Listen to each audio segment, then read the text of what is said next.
Hi everybody, this is the Baseball Hut, the amazing, spectacular, terrific, the great one, the People's Champion, your host, and welcome back to the Baseball Hut. And hopefully you like this video and hit that subscribe button. I was thinking as this game was going on that I was going to have to do a video talking about a no-hitter, but that did not happen.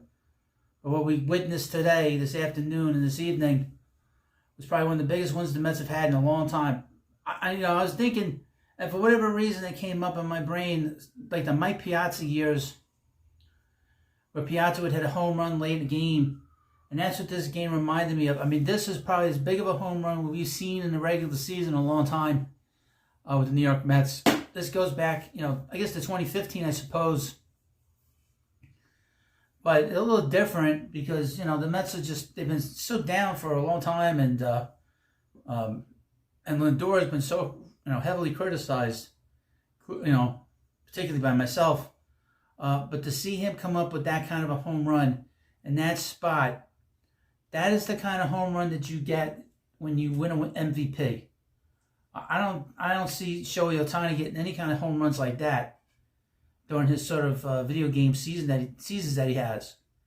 But this is about as big of a one as we've seen here in these parts since 2015. And I got such a 1990, 2000 vibe off of this game today because we saw this kind of stuff back then. To see this team win a game like this, I mean, this is about as good of a win as you can get.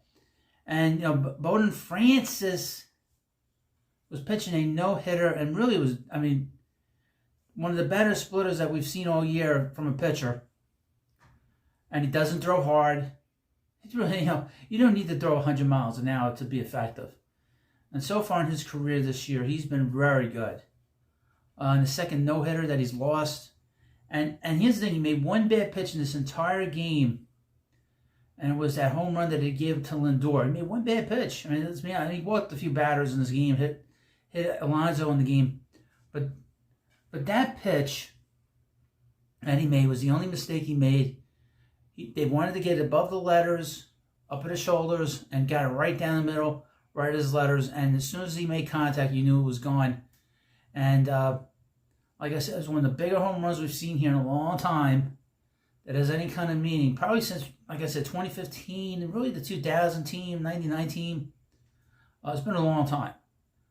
This really puts the Mets in great position, and it puts a lot of pressure on the Braves because obviously coming into today, the Mets will tie with the Braves. They'll find a wild card spot. We know that the Diamondbacks won earlier this afternoon.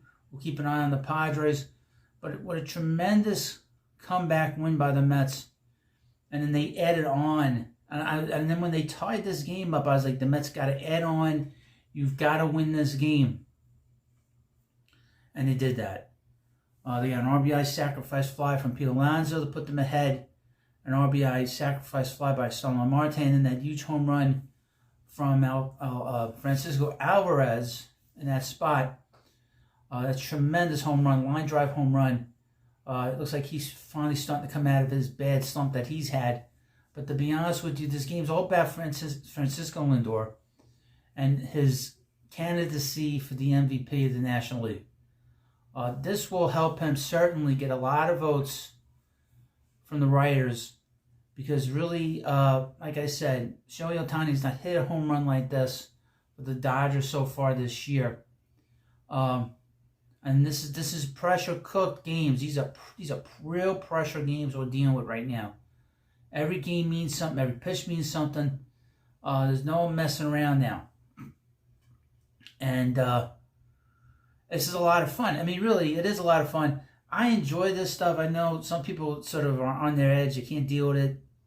But I think this is great. But I thought that, and like I said, when they tied the game, I was like, you got to win this game. Because this is now an important game. If they'd lost, they got one hit and or got no hit in the game, I would have been like, okay, But once they tied the game up, I was like, you can't not add on to this ninth, then you have to add on because even though it deflates the pitcher, the starting pitcher in the crowd, it still keeps the Blue Jays in the game. So it's very important that they scored some runs after that to win the game and put the game out of reach. Eventually, they had to bring in Edwin Diaz in with the 6-2 lead. And Edwin just threw one pitch, and that was the end of the ball game. But I can't understate, folks, and I think you all know that if you're watching, how important this game is, just in terms of the overall picture. And this tells you there's something special going on here. I know a lot of YouTubers have said that this team is a team of destiny. I don't know about that. But after watching this game, maybe there's something to that a little bit. I just want David Goof on Grimace and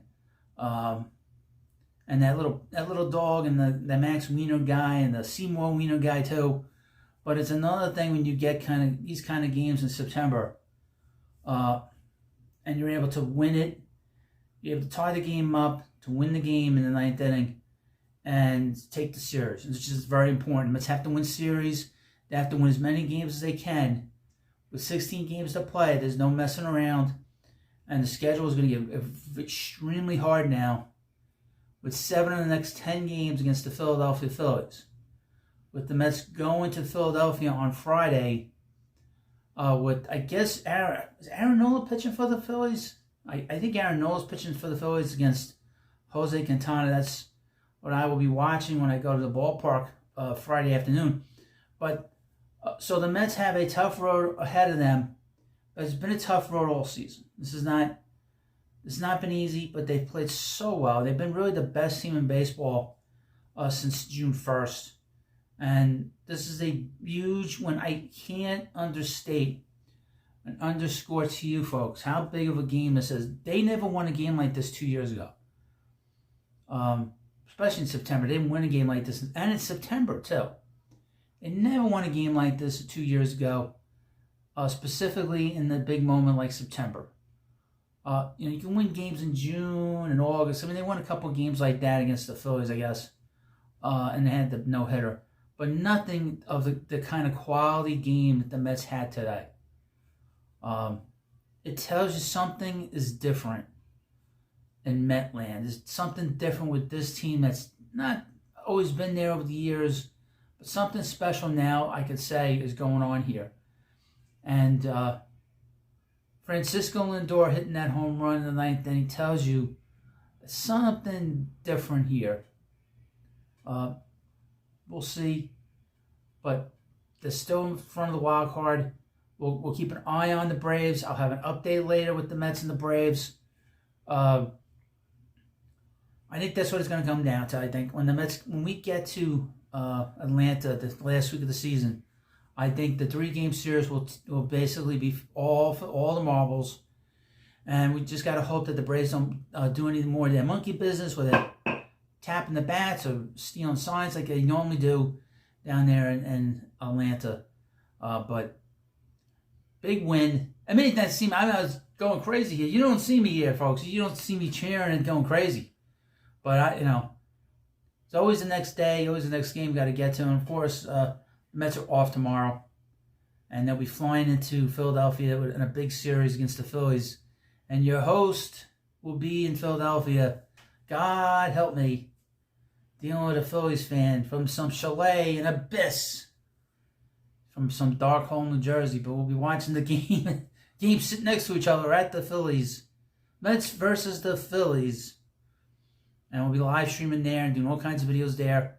And plenty of pictures, and I'll post it all. And I want to thank you all for coming by. Mets, and of course, before I forget, the Mets have won their 80th game.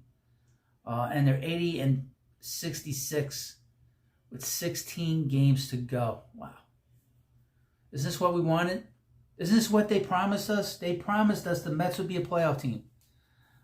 Steve Cohen and David Stearns promised the Met fans, they promised us that the Mets would go to the playoffs. And boy, they're on the cusp of it.